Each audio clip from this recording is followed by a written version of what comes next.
Buenas noches. Bueno, no es cierto, no son buenas noches. Son buenas madrugadas. Y a lo mejor suena medio raro o medio extraño este horario para transmitir un audio. Es la 1:51 de la madrugada. Y aquí estamos transmitiendo totalmente en vivo y en directo ahorita por Leyendas Urbanas de Monterrey, para los desvelados, para los nocturnos. Así es. Los sucesos extraordinarios, fantásticos o sobrenaturales siempre han despertado la curiosidad del ser humano. La búsqueda de respuestas a todo aquello que parece inexplicable ha llenado innumerables volúmenes con relatos, leyendas y anécdotas. Tales historias también forman parte de la tradición oral de los pueblos. Pero eso no es todo. Muchas personas han experimentado en carne propia las fuerzas de aquello que parece provenir del más allá. Autores tan destacados como Mircea Eliade o Eliphas Levi dedicaron sus vidas a tratar de entender y dar razón de aquellos acontecimientos que parecen desafiar a la lógica. ¿Qué es este mundo? ¿Cuáles son sus límites? Por lo general, lo extraordinario, es decir, aquello que se escapa de lo cotidiano, suele provocar fascinaciones, pero también terror. Sin embargo, para las antiguas culturas orientales, concretamente la hindú, muchas cosas que en el occidente calificamos de sobrenaturales, para ellos forman parte de la realidad de todos los días. El problema es que la mayoría de la gente no cuenta con la suficiente sensibilidad para percibirlo. No obstante, a lo largo de la historia, han existido personas capaces de captar esas dimensiones sutiles y en ocasiones se han topado con alguno de sus habitantes. Por lo regular se trata de almas sencillas, gente del pueblo con una mentalidad abierta y aún no contaminada con el escepticismo que tantos de nosotros en estos días. Desde luego, en México también existen individuos que sin haberlo buscado estuvieron en contacto con lo extraordinario. Muchos son los lugares al interior de nuestro país donde se han manifestado seres y criaturas que no parecen pertenecer a este mundo. Lo mismo en las ciudades, en el campo y en los pueblos remotos, las historias de aparecidos son parte de la memoria ancestral. Aquí en Leyendas Urbanas de Monterrey recopilamos algunos relatos extraordinarios, reunidos de varias partes de la República. Todos ellos provienen de boca de sus mismos propios testigos, que hoy quieren compartir su experiencia para dejar constancia de estos hechos fabulosos. Así ustedes, los que me están escuchando, tienen una de las mejores reuniones en torno a lo sobrenatural, que seguramente romperá con la idea que teníamos acerca de los límites de la realidad. Podremos creer o no en esos testimonios. Lo seguro es que de haber escuchado estas historias de horror y misterio, nos entrará la duda y apagar la luz antes de dormir. Muy buenas madrugadas, Roberto Medina. Buenas madrugadas para todas las personas que me están escuchando ahorita en vivo y a las personas que me van a escuchar en la repetición.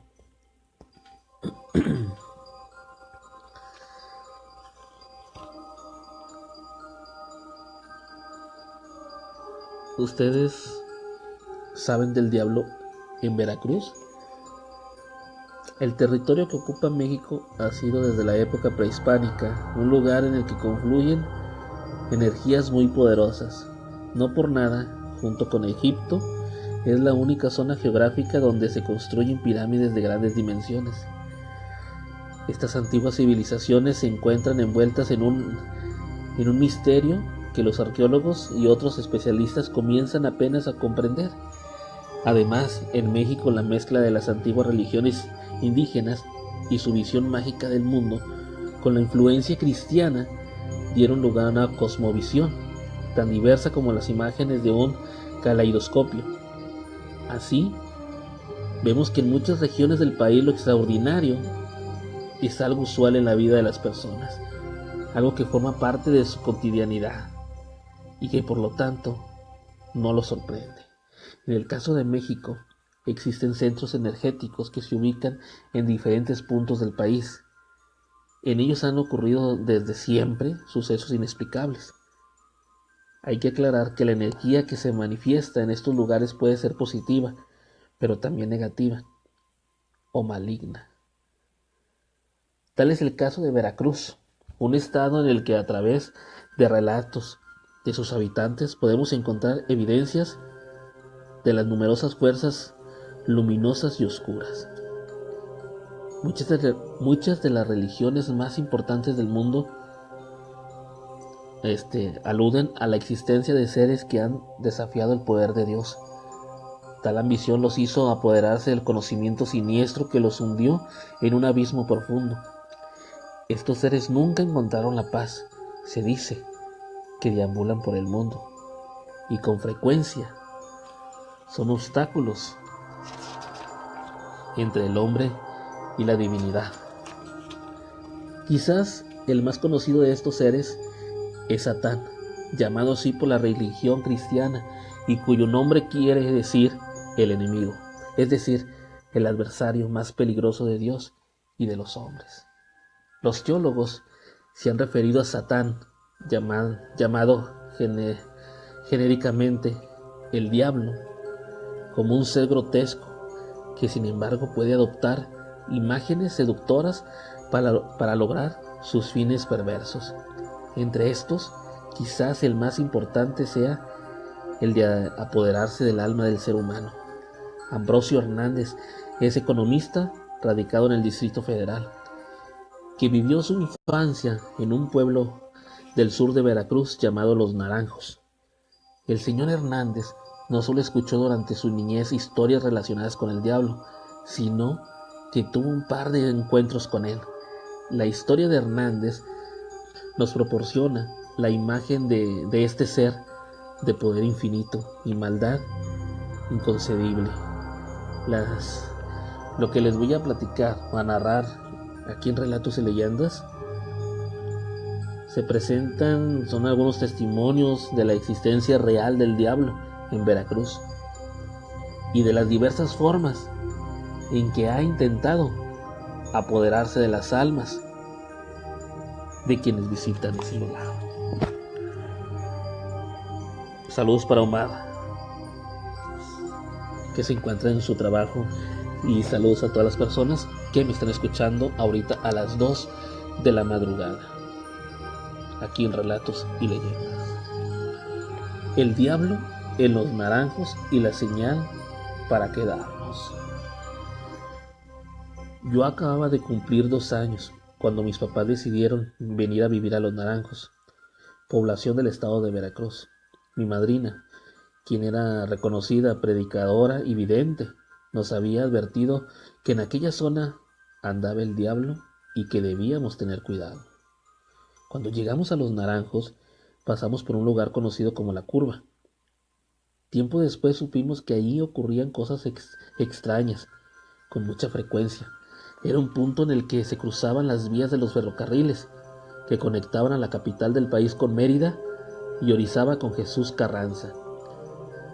Habían sido ya tantas las muertes en ese sitio que con el tiempo la gente comenzó a decir que por ahí rondaba el diablo. Pasando las vías creció un árbol de mango criollo. Era grande, frondoso, cuyas ramas caían pesadamente a causa de los frutos maduros que de ella colgaban.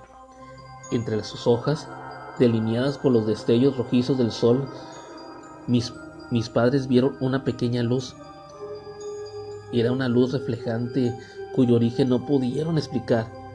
Parece que aquel destello advirtió nuestra presencia, pues su intensidad aumentó y se aproximó hacia nosotros. Uno de mis hermanos se acercó. Quería averiguar qué era. Sin embargo, los rayos del sol que caían directo a su rostro lo deslumbraban, impidiéndole descubrir qué era esa luz y de dónde provenía. Pasando algunos minutos, la extraña luminosidad se alejó hasta perderse detrás de una de las pequeñas lomas de arena que rodeaban la laguna. Mis hermanos corrieron tras ella, pero no pudieron hallarla. ¿Qué habría sido aquello? ¿Un hada? Ningún miembro de mi familia lo supo. Como yo tenía apenas 2 años, no recuerdo el incidente con la claridad, pero mis padres y mis hermanos lo tienen grabado en la memoria y nunca han dejado de interrogarse sobre aquel misterioso resplandor que nos dio la bienvenida a los naranjos. En ese momento, mis progenitores consideraron que era señal de Dios, quien nos invitaba a quedarnos a vivir en esas tierras.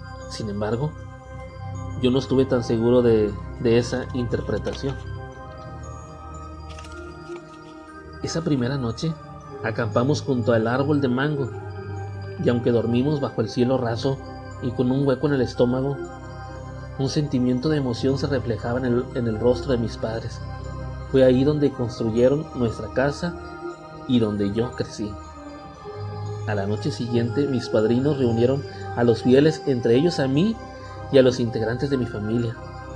Fabricaron 4 cruces y las colocaron en los 4 puntos cardinales alrededor del pueblo. De esa forma estaríamos protegidos.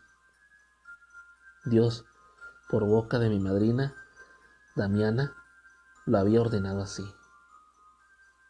Al pasar los meses, todos los que fueron llamados por Dios para habitar en los naranjos ayudaron a construir un templo para poder llevar a cabo las cátedras, como llamaban a los servicios religiosos.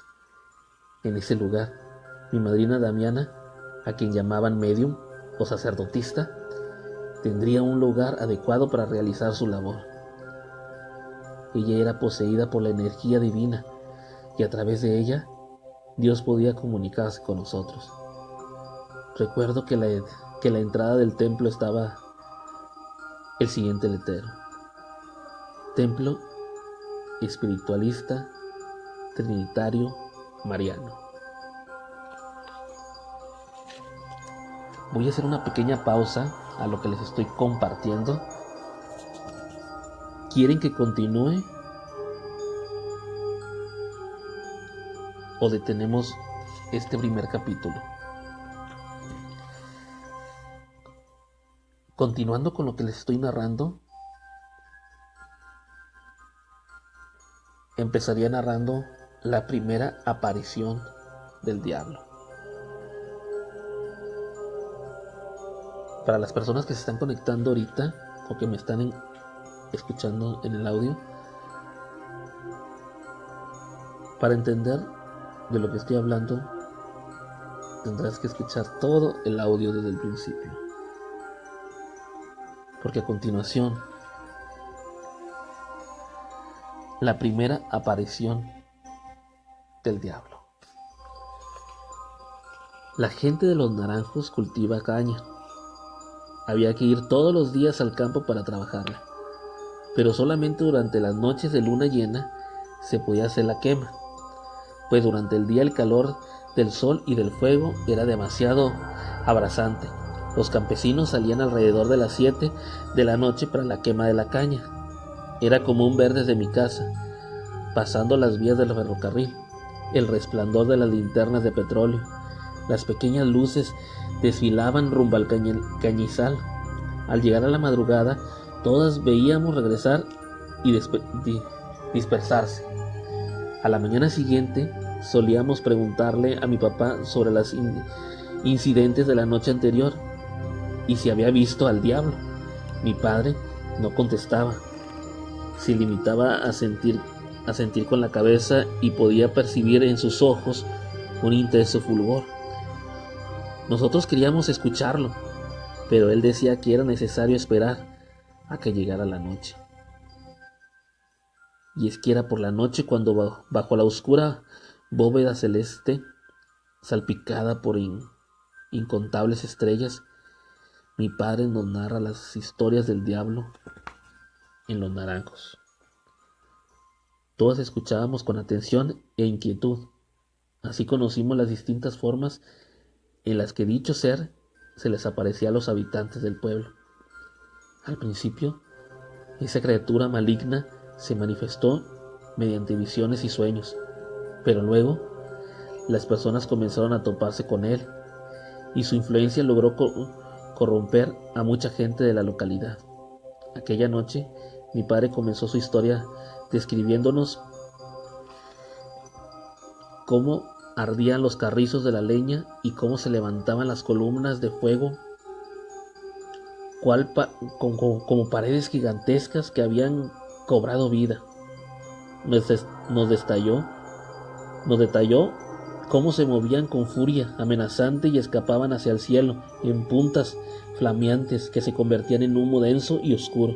Finalmente nos dijo que aquel resplandor iluminaba la selva, de la cual salían llantos de mono y guacamayas espantados por el calor y el bramido del fuego. Los hombres contemplaban este espectáculo, cuando de pronto uno de ellos, al que todos llaman Ramón, señaló hacia los árboles. Allí vieron a un extraño individuo. Estaba sentado en la rama de un árbol de ocote, con su traje de soldado color caqui y su escopeta apuntando al cielo. Miraba fijamente hacia el cañizal. Entonces todos recordamos la historia de un soldado de la Revolución que permaneció durante años custodiando un tesoro enterrado. Allí estuvo hasta que murió. Sin embargo, muchos siguieron viéndolo. Rondaba la zona, cuidando la riqueza que le habían encargado proteger. La gente cree que ya no es el mismo soldado que custodiaba lo que robaron durante la Revolución. Los viejos del pueblo relatan que ya llevan demasiados años cuidando ese tesoro enterrado. Dicen que cuando un tesoro está sepultado por mucho tiempo, es el diablo el que se apodera de él. A lo mejor, ese que vio mi padre y los demás campesinos aquella madrugada era el diablo transformado en un soldado.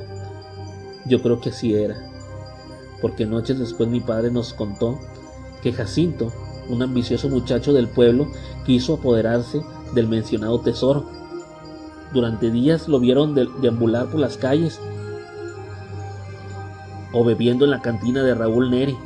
Lucía demasiado inquieto. Entre las manos le temblaba el vaso de cerveza y entre trago y trago sacaba su pañuelo para secarse el sudor de la frente. Según parece, una noche fue solo al cañizal. 2 días después lo encontraron muy de mañana en el pueblo, vagando, delirando y con la mirada perdida.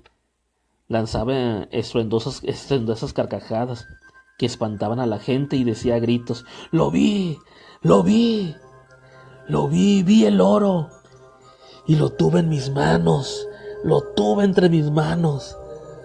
Luego se estremecía, se examinaba las manos y se cubría la cara con ellas. Entonces, lanzando un grito, exclamó: «¿Y cuando lo saqué? Solo eran ratas, ratas. Eran ratas corriendo entre mis pies. ratas subiendo por mis piernas. Eran ratas, ratas. Y seguía con llanto profundo, como de niño, para después volver a su andar errante y repetir la misma cantaleta. Luego de 8 días que Jacinto anduvo así a lo largo y ancho del pueblo, cierta mañana lo encontraron tirado en la calle, muerto. Y en ese momento a nadie en Los Naranjos le quedó duda de que el mal se había apoderado de esa pequeña población. Todos rezábamos día y noche para que la fuerza maligna se fuera de aquí para siempre. El diablo andaba ya muy cerca. En el siguiente audio les voy a platicar: el diablo ya andaba entre nosotros. Espero y les mando saludos a todas las personas que me escuchen, ya sea ahorita en vivo, y a las personas que me van a escuchar en la repetición. Mi nombre es Jason Serrano. Y desde aquí, excelentes madrugadas para todos. Y los escuchamos en Relatos y Leyendas.